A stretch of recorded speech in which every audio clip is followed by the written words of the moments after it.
So hey my friends, welcome. So देखिए, आज हम डिस्कस करने वाले ये आंसर जो आदित्य श्रीवास्तव जिन्होंने फर्स्ट रैंक हासिल किया यूपीएससी में 2023 में, उनके आंसर बुक लेटर उन्होंने इस आंसर को, इस क्वेश्चन को हैंडल किया है। इससे हम इंग्लिश सीखेंगे और कोई क्वेश्चन कैसा लिखा जाता है यूपीएससी में, मेंस में, वो सारी बातें इसमें डिस्कस होगी। अगर आपको एफर्ट पसंद आ रहा है तो लाइक करें और कमेंट में अपनी राय जरूर दें। चलिए देखते हैं क्वेश्चन क्या है। Outcome based finance models such as social impact bonds have the potential to truly catalyse change and deliver social economic impact at scale। सो देखिए, आउटकम बेस्ड फाइनेंस मॉडल क्या होता है पहले वो देख लेते हैं। आउटकम बेस्ड यानी, अब आउटकम से पता है आपको रिजल्ट, तो रिजल्ट बेस्ड फाइनेंस मॉडल होगा। मतलब कोई अगर इन्वेस्ट कर रहा है पैसे तो उसका आउटकम अच्छा होगा तो उसे रिटर्न मिलेगा। जैसे हम सोशल इम्पैक्ट की बाउंड की बात कर रहे हैं, जैसे समझिए कि गवर्नमेंट को कोई हॉस्पिटल बनाना है और उनके पास उसमें पैसे नहीं है, ओके, कोई हेल्थ सर्विस देना है।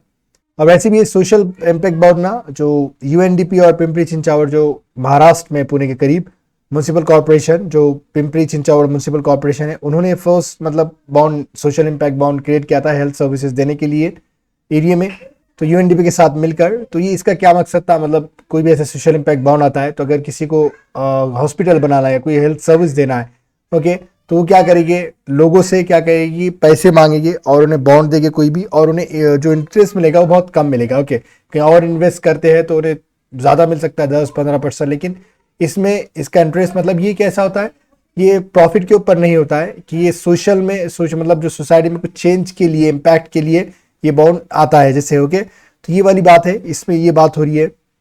जैसे ये कहाँ से लिया गया, जैसे यूनाइटेड किंगडम में पहला बाउंड बनाता था सोशल इम्पैक्ट बाउंड, जो प्रिजन में, मतलब जेल में बना था, पीटरब्रो प्रिजन ऐसा कुछ नाम है यूके में।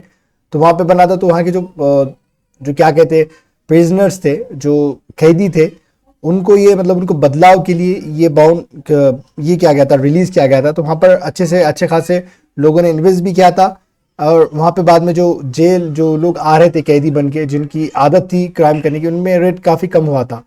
तो वो वाली चीज़ थी सोशल इम्पैक्ट। इस तरह से हम मान सकते हैं कि सोशली कुछ इम्पैक्ट हम लाना चाह रहे हैं, इसलिए बाउंड्स रिलीज होता है। एंड इसमें अंदर जो सोशल इम्पैक्ट बाउंड्स है, इसके अंदर क्या है, पोटेंशियल है किसी चीज़ को बदलने का। मतलब क्या बदलना है, डिलीवरी सोशल इम्पैक्ट लाने का।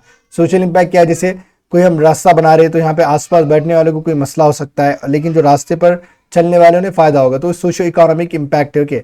दोनों मिलकर कि हम इकोनॉमिकली और सोशली भी लोगों को इम्पैक्ट कर रहे हैं, तो वो क्या करेगा, एट स्केल पर, बहुत ज़्यादा लेवल पर ये मदद करेगा सोशल इम्पैक्ट बाउंड। तो देखते हैं किस तरीके से इस्तेमाल किया गया है, आंसर को डील किया गया है। Social impact bounds, okay, provide, okay, social impact bound provide returns based on the outcomes of the scheme in which invested. देखिए वही है, return based, okay, on the outcomes, मतलब जो रिटर्न है, आपको जो पैसा मिलेगा वो आउटकम्स के ऊपर, रिजल्ट के ऊपर मिलेगा। अगर ये प्रोजेक्ट सक्सेस हुआ गवर्नमेंट के द्वारा जैसे चला रहे, तो आपको अच्छे सा इन्वेस्ट जो किया है आपने, उसका पैसा मिलेगा, ओके। स्कीम में इन्वेस्टेड, ओके, वही सारी चीज़ें हो रही है। आप देखते हैं, have potential to revolutionise, okay, मतलब इसे इनकलाब लाने की इसमें ताकत है, जो सोशल इम्पैक्ट बाउंड होते हैं वो वाले इसमें। सो देखते हैं कैसे। Bring outcome based budgeting, okay, bring outcome based, मतलब हम देखते हैं कि रिजल्ट आने वाला है, रिजल्ट आएगा, ये सबको क्या होती है, परवाह होती है, तो उसके ऊपर से बजट भी लाया जाता है कि हमें इतने इतने पैसे की जरूरत है, और लोग इन्वेस्ट भी करेंगे कि हम सोशल कुछ इम्पैक्ट लाना चाहते हैं, कोई बदलाव लाना चाहते हैं। Promote social impact rather than just huge targets, okay. और हम सोशल इम्पैक्ट की बात करते हैं, इसमें कोई बड़ा सा टारगेट रखने की जरूरत नहीं है कि हम लोगों को इतना इतना सोशल इम्पैक्ट करेंगे, right. Promote the values of welfare state, और जो वेलफेयर स्टेट है कि स्टेट का भला हो, लोगों का भला हो, वो भी बताता है आर्टिकल 38 में। Lead to better fund utilisation of physical discipline, okay. और जो लीड किया गया, बेटर फंड यूटिलाइजेशन, मतलब जो फंड मिलने वाला है हम उसे अच्छे से क्या करेंगे, इस्तेमाल करेंगे। फिजिकल डिसिप्लिन वही होता है कि आपका कितना खर्चा है और आप कितना कमा रहे हो, दोनों के बीच में ताल मिलाप है, मेल मिलाप है, तो हम क्या करेंगे, उसे फिजिकल डिसिप्लिन कहेंगे, राइट। सो वो इसका अच्छे से इस्तेमाल करेगा। फिर however there are challenges, लेकिन इसमें चुनौतियाँ भी है, जैसे हर बार लिखते हैं हर toppers.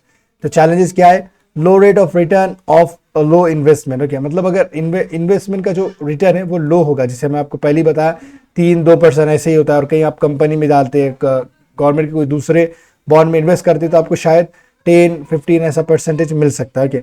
Lack of clear definition of outcomes, अब आउटकम्स की डेफिनेशन भी पता नहीं कि कितना सक्सेस मिलना चाहिए, सक्सेस की डेफिनेशन क्या है उसके अंदर।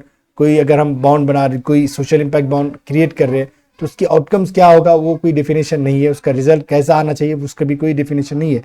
Lack of investor confidence, so lack of investor confidence due to lack of participation. Okay, तो यहाँ पे इन्वेस्टर का जो कॉन्फिडेंस है वो भी क्या है, कम है। लैक ऑफ पार्टिसिपेट मतलब लोग इसमें पार्टिसिपेट नहीं करते ज़्यादा। लोग जिसको सोशल इम्पैक्ट लाना है वही इसमें क्या करेगा, पार्टिसिपेट करेगा, और वैसे लोग बड़े कम होते हैं, तो इन्वेस्टर का कॉन्फिडेंस भी बहुत लो होगा। Top down approach without participation by people. Top down यानी बड़े लोग छोटे छोटे ऐसा होता है, जो गवर्नमेंट लेवल जिसे हम बोलते हैं, वही लेवल यहाँ, वही अप्रोच यहाँ पे भी क्या होती है, इस्तेमाल होती है, राइट। सो वे हेड क्या है, have a value based approach. तो हमें वैल्यू बेस्ड अप्रोच अपनानी चाहिए, जैसे define the outcomes and quality bounds. हमें क्या है, वैल्यू कैसी लानी चाहिए इसमें, आउटकम्स को डिफाइन करना है, क्वालिटी बाउंड्स होनी चाहिए, राइट। तो इसके बाद देखिए promote the discounting and trading of this bond. और हमें डिस्काउंट भी देना चाहिए, ट्रेडिंग यानी लोग एक दूसरे को ये बेच लेन देन भी कर सके, उसे हम ट्रेड कहेंगे, राइट। फिर देखिए this would help to achieve social welfare via fiscal discipline. तो ये कैसे, ये क्या कहीं में हेल्प करेगा, हमारे सोशल वेलफेयर में, मतलब लोगों की भलाई में, सोसाइटी की भलाई के लिए हमारी ये हेल्प करेगा। किससे, फिजिकल डिसिप्लिन से, मतलब हम जो पैसा आ रहा है, मॉनेटरी जो हमारे पास वैल्यू आ रही है, उसको हम अच्छे से इस्तेमाल कर सकेंगे। जितना आ रहा है, कितना खर्च करना है, कितना बचाना है, कहाँ पे खर्च करना है, वो सारी चीज़ें हमें आ जाएगी। ये वाली बात हो रही है यहाँ पे। सो देखिए छोटा सा वीडियो था, और एफर्ट आपको अगर पसंद आ रहा है तो आपको पता है क्या करना है, आपको लाइक करना है। और अगर वीडियो पसंद आया तो हमें सिर्फ कमेंट करके बताना है कि आपको एफर्ट कैसा लग रहा है, आपका कमेंट वैल्यूबल है। और वीडियो देखने के लिए आपका बहुत बहुत शुक्रिया।